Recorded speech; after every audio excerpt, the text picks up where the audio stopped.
Bhegi rangu randanaro nePfuti yekubaini.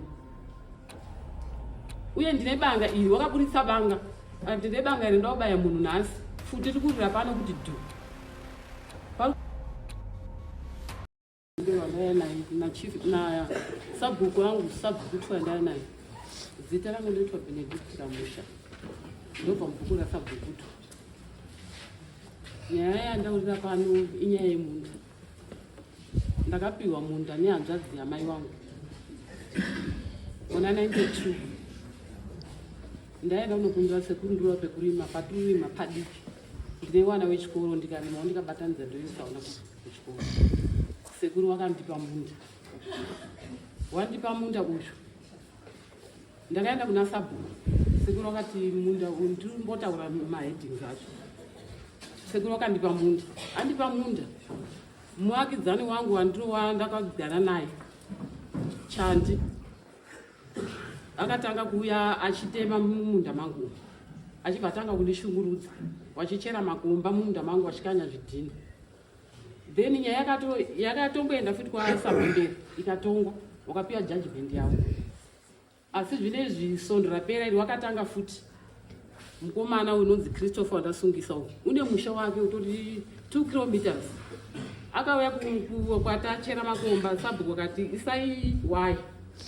Saka tachera makomba inini nemwana wangu. Christopher akauya aibva avhara makomba angu. Aibva samatomba aibva atsindira. Apedza kutsindira wakaenda kumba kwavo vanoti kwaisecond sabhuku. Wakasvika akati makomba apo ndavhara. Asi kuvhara kwandaita demo iri ndikaona ndikuatsvaga nedemo.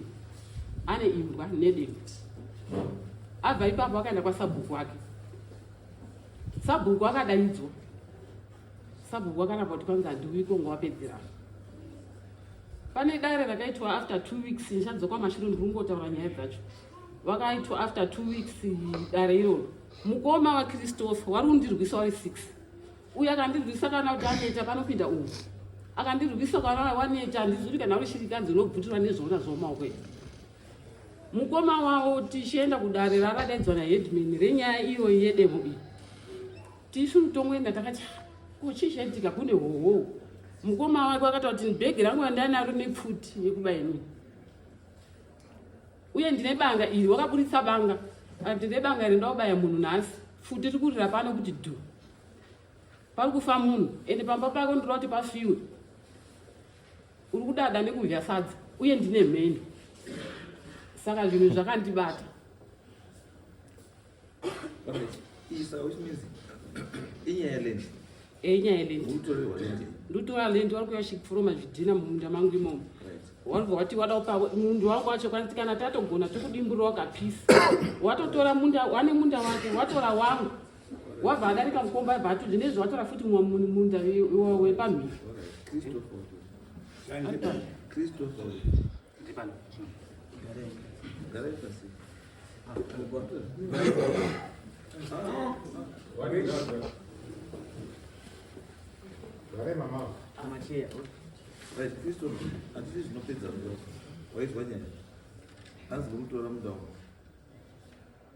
Pamusoro imam inini ndini Petsoka Chimanimani ndinogara muNyamakanga village. Makomba ndiri kupikisana nezvataurwa nemunhu akandisungisa nekuti inini ndiri mugari wemuNyamakanga village ndoma ndakaberekerwa. Ndakaberekwa 1985 chiberekwa muNyamakanga, wabereka wangu ndoma waigara. Ende makomba akacherwa ana ndakavhara zvechokwadi kuburikidza kuti munda uyu munda watete wangu inini panogara hanzvadzi yababa wangu. Yange iri minda yasekuru wedu ndo panotogara tete wangu. Wakazogara kuti kuma-60 ipo papa. Saka inini tete wangu asati ashaika taida kutopaisa mapana. Iwe wakazvarwa rini? Ndakaberekwa 1985. Tete agara rini? Tete yange iri minda yanasekuru ndo panogara hanzvadzi yababa wangu. Wati wana tete wakagara kurini? Wana tete wakagara tete akatanga kugara pamunda apa kuwaka 1982. What 1962? Yange iri minda yanambuya pakazogara hanzvadzi yababa wangu. You can't talk of 1962 wakazvarwa 1982. chaunoziyepo ndowedza kutaura history yekuti ndizozive pani nhau yekuvhara kwandakaita makomba. It means pane munhu akakudza history ehe wakakudza history waripi waripo ndiwo vanhu vanoziva. ndoda kuti tsanangura angu mavharira ndakavhara makomba. mhosva yekuti wakavhara makomba watobvuma wakavhara asi chatisukirira nacho pane zvautaura inyaya yekuti uda kutaura history yekunge usati wasukwa asi wakakutaura history yacho waripo kuiwo wakakutaura history sei wasina kutora minda yacho iwo wakada kuti usundidzira iwo kuti utore kana iwo wachiziva history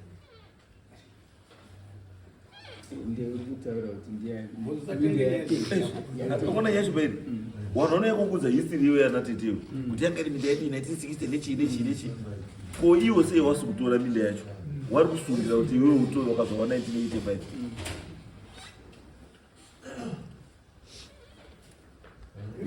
chinhu chakaitika apa ndechekuti tete wangu inini taida kutopaita project yemabhanana natete wangu. izwa shama iyo zvine chifoto wanesi ine foto wanani tete akafa rizva takafa 2008 kubva 2008 kusvika izvozvi papa mbonani nzvimbo iyi yange isati yakurimwa taingoishandisa kubva 2008 kusvika izvozvi papa painani pane mwana watete aipo. saka iwewe sei uri kubvira ndiyatete inini ndiri kurwira nekuti takada kupaita project. hausi mwana watete saka uri kurwa minda yatete sei wana watete muridzi wemunda ndiani aripo. saka iwe uri kuda munda usiri wako inini ndakataurirwa nenhau yekuti ndakavhara makomba. wakahaiwa iwe nyaya yako chadondo wakahaiwa because amene munharaunda wakakunyepera kuti wakangwara ndiani wawahaiwa ozvaungatori kuti wana watete waripo waridzi wemunda iwo hakuenda kuti ndiwo wakuti ndoda kumirira minda iyo wakovhara makomba munda hausi wako handisi simba rako iwo uri kuvhara makomba wakariwanei simba rako iwo uri kuti uende kuvhara makomba akakupa simba iro ndiani sei mwana watete kana anga rundi pake sei iye mwana watete wachasina kuvhara ega makomba tichingomira inini kuti ndizovhare makomba aya ndichida kutosima mabhanana hausimi muti hauso wako bande watete wana watete waripo mwana watete uripo aripo. ndiye muridzi wemunda ndiye muridzi wemunda. saka iwewe simba rekuti uvhare makomba ari mumunda musiri mako wahabve wawani pasi inini ndakavhara makomba aya nechinangwa chekuti ndakaona makomba acherwa mumunda matete wangu. mumunda tete wako hasi mai wako tete wako hasi mai wako tete hanzvadzi yababa wako tete ane wana wake uzwa tete une wana wake estate yatete inoshewa newana watete not neni iwewe chazvinhu atinibvunzi wangu ndekuti simba rekuti munda hausi wako makomba acherwa hausi wawachera asi woita simba rekuvavhara makomba usina kuchera mumunda usiri wako simba iro rero wakaroni chinhu chakaitika ndechekuti ndizovhare makomba aya muzukuru wangu uyu akanditaurira kuti akada kurohwa nemwana wamai wakamhangana nyaya iyi nekuda kwenyaya yepamunda mira watopedza aiona watopedza tambokutaura kuti wakahaiwa asi zvakutaura wega wakahaiwa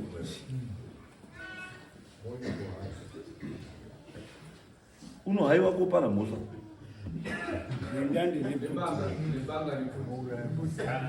ndandi nePfuti nei handizvi kunyepa nekuti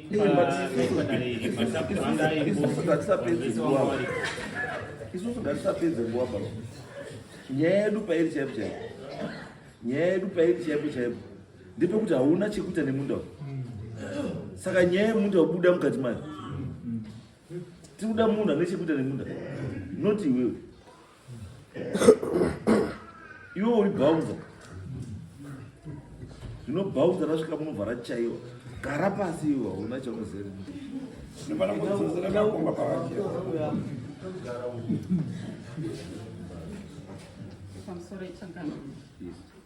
Pamusoro iwakuru wese inini ndinonzi chandakaona muchinani ndiri mwana watore chimani mani.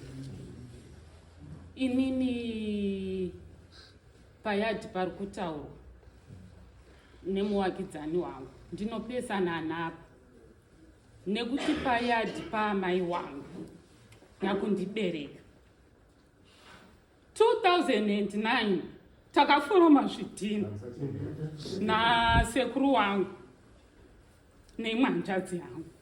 Taforoma zvidhina kudaro, ivo varipo pazasi ipapo vakatadza kuuya koti, nei muri kuforoma zvidhina muyadhi mavo. Izwai mbuya, kuforoma zvidhina iwo waibva wanyarara hazvina kupai ownership. Makaita saka mamuri kutesta. Tatisiri kutesta pa nekuti ndepedu isho wangu. Saka zvita ini ndo nditaure chete kuti ndizoni ndepenyu. Prove to me kuti ndepenyu. Ndo zvandoda. Tadaro. Rimwe zuva tiri kuenda kunyaradzi. Mwana wawo ndati nditoti nditaurire chete kuti ndepenyu. Hanzi monditaurira kuti sei muri kuti ndepenyu. Ndo zvandoda chete. Nditaurirei kuti ndepenyu because zvakopera. Ipapo panzvimbo ipapo ndepedu. Nekuti dai papasiri pedu. Ndepedu. Dai papasiri pedu taiforoma zvidhina. Dai papasiri pedu waizomisa motere wachiti mawanai ata. Pari pawa nditonongosvika nekufenza. Izwa yangu. Ambuya. Ndikati Zambia ramunayo ndira. Ndira. Ndiri. Ndoziya sei ndiri. Anditi ndakatori sungu. Kokana makwereti. Aiwa Zambia ndirangu. Ndatichitaurei kuti sei muri ndirei. Chisimba chandiri kutaura ka. Ndirangu Zambia shwangu.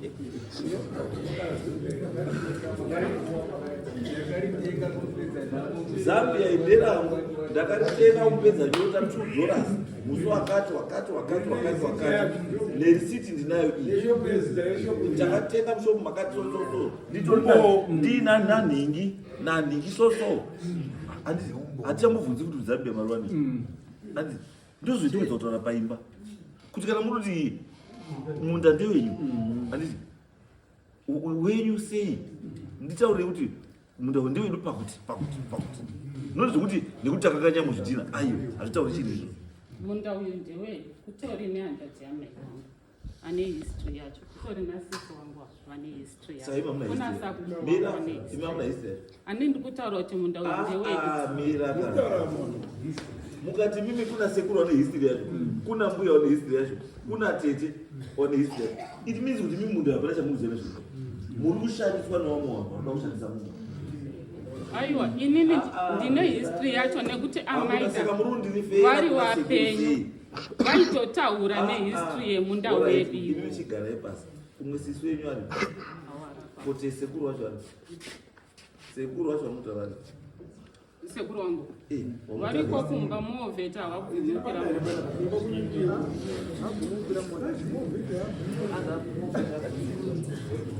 Saka ichi mungati nini ndinganyekuti munda wedu. Kunzaiwo sisi wangu avari apa. Matadza kutaura. Munoti kutaurira here izvo. Isi tongokubvunzai potitaura zvatinoda kuti Ngatadza kutaura munogara basi. munogara ndikati dhuku nderaini musoro ndangoona uri musoro wakusangirana. Unopindurira. Dhuku riri musoro menyikirani. Uno ngerenyu handiti. Ndoziya sei ngerenyu. Ndakatengerwa nomwana wangu apa ndipo. Saka munda ndewani? Ndewedu. Sei? munda uyu wakatotengwa namai wedu wakatengwa Right, thank you. handiti munoona kuti amai wedu Garai pasi mbuya. Sumukaya. Right, mandi munda wakatengwa namai. Wakatengwa kunani? wakapiwazve nzvimbo nasabhuku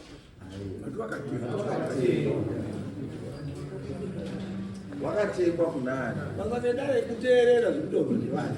handina chandinomboteerera besho Inini kutaura isi basa rekuteerera. Ende isu manje hatikubvunzei zvamusina kutaura. Ndosati kuti mati yakatengwa, mundu wakatengwa ndimai, ndikati wakatengwa kunani?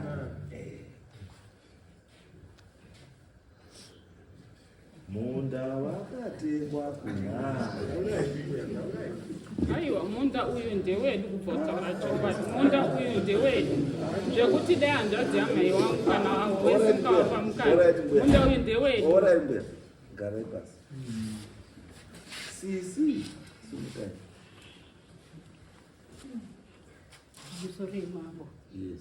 pamusoro vakuru vese vematare zita rangu nozimasa nyamakanga ndogara mubhuku ranyamakanga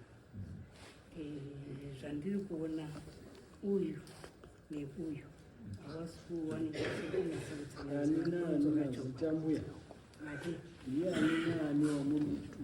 chandi muchinani nabenedicta kamusha nyaya iripo iri pachena sabhuku vhukutwa nanyamakanga vanogara vakarwira mugano uyu paakauya achigara 1992 pake ino ava ndivana kamusha ava vanogara bhuku rabhukutwa zvachigara kubhuku rabhukutwa vanogarira sekuru wavo iye akakambowa ndisekuru mumwe pekugara baba wavo wakasouya kwedu achidzidzisa pachikoro kwedu ndokwakaonana naye vacho voita mhuri yavo nguva yake yemudzigandigere yakwana akati ndaakudzoka kwangu kumusha kwake kuhwedza avo vakasara namai wavo vachigarira hanzvadzi yamai wavo vachipfamata mubhuku rabhukutwa wasara kudari izvozvezvo wasara kudari izvezvo mhuri yamai yakakura mai votibvunzawo nawo nehanzvadzi dzake wanachipfamata pekugara mashure mezvo sabvukutwa nanyamakanga tinongovhura nekudaita zvakangofanana sabvukutwa iye mukuru wacho ainzi Ernest sabvukutwa ati waikumbirana mhuri imwe kangaananyamakanga imwe mhuri yabvukutwa iri mubhuku ranyamakanga waipanana but hawasaipinda mukati mebhukuba wanogara wanongopowa wachiziva ngawagare ngokumacheto saka nawagara kudaro uyu wakazokumbirawo kuti inini pekugara kwaiwa naana mai wacho ikoko kubhuku kunase wavo tinofunga amwe kanzvimbo kasina kuti akaenda kuna sekuru wake chifamadeyo ero ndizvozvo ndodai mai wake sekuru wake chifamada wakauya kunasa kunyamakanga kuti weduwe ndai ndiri kutsvagawo pekuti mwana aone pekuisa imba yake kuri kwekurima pamwe tingazondodzoka indoonawo mwekurima kune wamwe wacho wakabvumirana semutemo waigara wachiti umwe achiti oreti mutambiriro wangu agara uyu mutambiriro wangu agara ndokuuya uyo kuwa stendi yake apuwa stendi yake wogara une mhuri yake yasimu iye wacho wakuchindofamba achindoti apa ndipangu iyo mwana wangu itawo apa odemo apa uyu wakagarapo kare mai wake agarapo kare uyu wakazoya mai wake agara upenyu atori nemhuri yake kune wakuru kune awa saka nanzvimbo yavari kutaura ibhuku ranyamakanga kechipiri inzvimbo yamai wake Doreni Mbaura avari kugara pamba pamai wako wakabarirwa nemai wako ipopa saka nekugara kudaro uyu zvaakufunga kuti mwana wangu uyu moyo wakura iwo wakungoti temo apa saka kucherwa kwakaitwa makomba uyu unongopota achiona kuti ndekuenzesowa zukuru arara sei muri makomba azocherwa pabhasika nepachecha papadhoo chaipo uyo akati arega inipfutsire makomba ndokubva enda akanotora sabhuku ndaona paine makomba akacherwa hana munhu wandaona kana ari nani zvake asi ndapfutsira ndozvandati ndiende kutaurira sabhuku akati zvisini musi wacho mangwani yacho iwayo tozwa kuti hadzi kune dare uyo wakabva ende kwamhembera unoripota kuti ndezvanoitika chokwadi takaenda tisi kudari nasabhuku dare harinotongwa masabhuku wake uyu haana kuuya asi ari iyo wakanga wari wese wachiende kwamhemberi mhemberi wakauya saka nadare harina utongwa vanhu vachiedza kutaura zvakati dare were harina utongwa harina kutongwa saka nachazonetsa chacho ngechekuti dare mhembere wakataura kuti dare zvarisina kutongwa inini wacho ndichada kuonana nemasabhuku acho zvokutwa nanyamakaga tiri waini tigarisane pasi toona kuti chii chatora nzvimbo panapa kana kuti chanyangara apa chii ndozvokuti mhembere haana kuita izvozvo kusvikira tizonesa manesi kuti tiri kudikana kuno nyaya iripo madzisabhuku ari kurwira nzvimbo izvi zvavo zveminda izvi zvimo uyo ari kuti nzvimbo ndeyangu ndekuti ndakapiwa ndisekuru wangu sekuru ari mubhuku rabvukutwa bvukutwa isiri nzvimbo yabvukutwaba iyi nzvimbo ndeyanyamakanga inozivikanwa nemugano yayo wazhinji wacho wese wekunyamakanga inini hangu pati zvangu chiti pachamunaa ndakaberekwa muna 1948 zvekuti zvizhinji zvacho ndinonatsokuzviziva saka nhandati inyaya yemugano madzisabhuku sabhuku aripo iko zvino bvukutwa mwana mudiki hapeno kana kunyamubhuku akaberekwa gore ripende matongerwe acho nezvazviri kuitwa hatisi kuziva kuti uruziva zvari bhuku iri raimbotongwa nemai wake uchizingoti mwana wangu uchiri mudiki asi ngokuti bhuku ngerekwabvukutwa tichingonyarara hedhimeni wedu isusu watiinaye taindogara tiine chichemo chekuti isusu dei baba MUTASA achimbotumwa munhu anomboya kutigadzirisa bhuku renyamakanga rinogara rakanyarara tichingoti hatichamita baba wachazouya semunhu wakasoti dziso rangu rinenge riri apa rinenge zvakamira sei zvese zvinonzi munhu wemukadzi iwewe waindomirire hedhimeni unotaura kuti he arega atongana chitongwa here nemunhu ari kubva kubhinga dzinza riripo ngokuti mwana wangu uchimudiki iko zvino hatizivi kuti iye wacho sabhuku wacho uri kuti uri mwedzi wapera waatanga kupika bhuku ubva kuna mai wake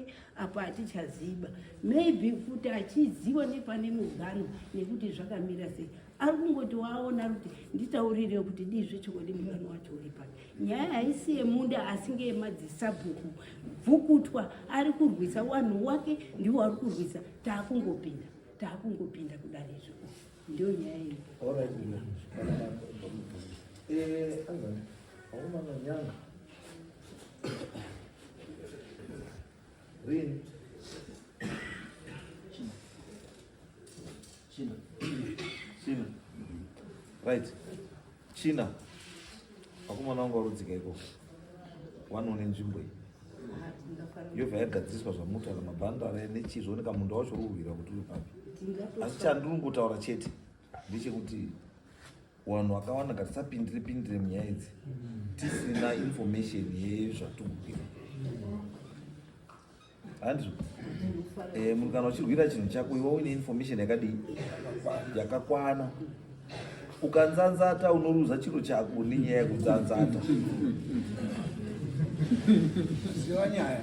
handizvo kundopindura mbuzi wabvunzwa wandopindura izvi zvatopera handizvo saka ngatisangane musi wechingano musi weThursday panzvimbo ipapo saka chati ishe anzani samhembere wanenge munofanira muripo nemasabhuku acho arikutaura then nemafamilies acho ane mugano but please make sure kuti vanhu varipo vanhu vane chekuita nemunda uyu chete vamwe wese vanhu havana basa because ini ndikada kunzwa vana sekuru vangu panapa vanomira chakanaka nakamurwa hazviiti saka toti vane chekuita nemunda uyu ndo vanofanira kunga varipo nevanhu vanoziva migano yacho nekuti minda yehistory yayo nechidiwa vanenge vachidiwa ipapo ndokuti chichigadzisika zvakadii zvakanaka. Handi usazocheme pamberi kuchema handi kutaura ndinoona unenge ndiri kutsikirwa. kutsikirwa ndani